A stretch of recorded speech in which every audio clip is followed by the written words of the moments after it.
रियांश खेळण्यांचा हा जो काही पसारा घालून ठेवतो ना, तो आवरण्यासाठी जी एनर्जी लागते ना, ती सकाळपासूनच मला सेव्ह करून ठेवावी लागते.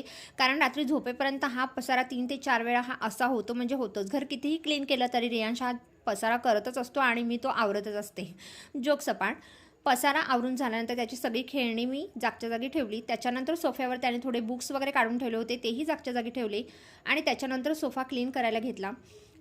ऑफिसला जाण्याच्या गडबडीमध्ये कधी-कधी सकाळी सोफा क्लीन करायचा राहून जातो, तर संध्याकाळी आल्यावर तो असा व्यवस्थित क्लीन केला जातो. त्याच्यानंतर इकडे ना रियांचा चिकू म्हणजे रियांचा फेवरेट मंकी तो असा ठेवला आणि हा जो स्टडी टेबल आहे ना, त्याचा अभ्यासासाठी कमी आणि खाण्यासाठी जास्त वापर होतो.